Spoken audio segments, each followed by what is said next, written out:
I serve residents of nursing homes and assisted care facilities. I stumbled across it really by happenstance.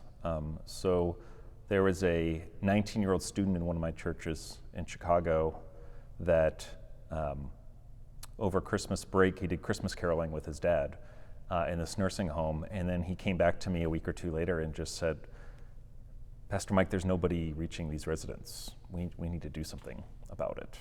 And so it was never on my radar at all. But we entered into that home, and I think most of the people in that home never receive a single visitor.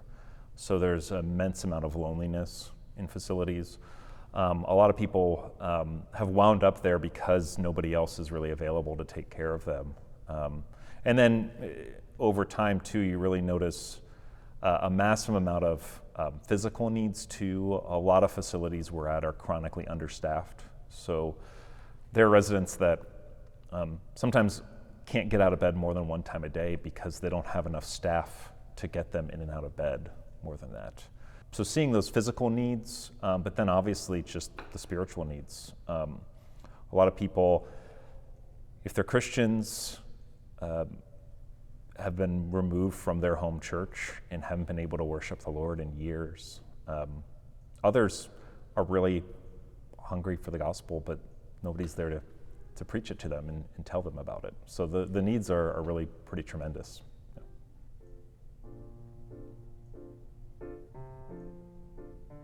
I don't think people quite understand the level of loneliness and the level of need in facilities. Oftentimes when I say I do care facility ministry or nursing home facility, people usually start talking about the largest facility in their neighborhood that's the nicest, that has paid chaplains there. And that's really the exception, not the norm.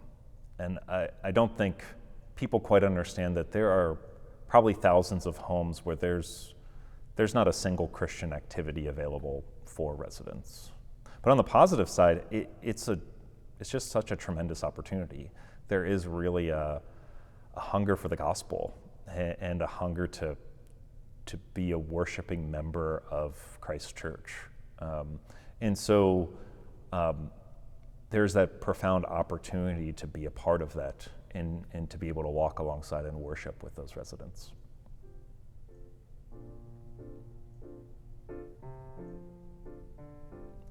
I think one of the hardest things is probably seeing the abandonment of a number of residents. Occasionally you do see residents that have caring family and they have visitors constantly, or they have a local pastor that they know. But too often than not, you're the only non-medical person that's going to have a conversation with them. I'm not quite sure if people have sort of fully wrapped their minds around how our society looks at the end of life. That we're a society that ties worth to production. So the more you do, the more worth you have. And once those abilities to work decline, your worth in society declines quite a bit.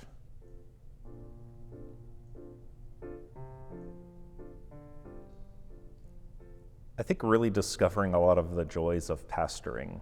A lot of my work early on was, I've been mostly a church planter, and reaching very church plantery type people. So college students, young professionals, and with that comes a little bit of that, the burden of anxiety of, is our church growing enough? Is it making this impact on culture or whatever that means? And I think it's been great to be in an environment that's just kind of free of that.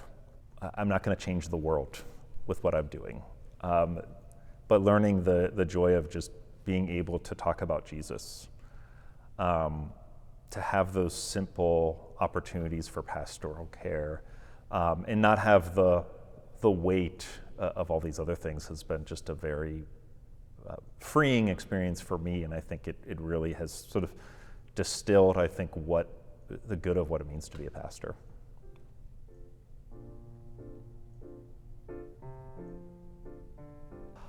we've seen so many incredible things. We see people meet Christ months before they die.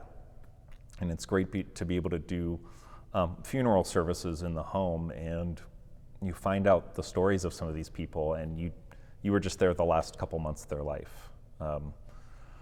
One person met Christ and had stomach cancer, I think a couple months before he died, and we did a funeral, and all of his relatives came and just talked about how he was this outlaw rebel biker who led this really wayward life. And I never saw any of that. I just saw Bob, a very sort of gentle person, receptive to the gospel. So lots of stories like that, even stories of healing, seeing people who haven't been able to speak for years start singing hymns, just seeing really incredible things happen.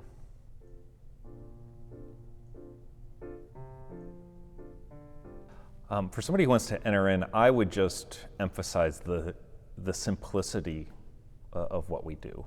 A lot of what I do is really just training people to do a simple morning prayer service, a couple of hymns to sing, reading scripture, a brief message.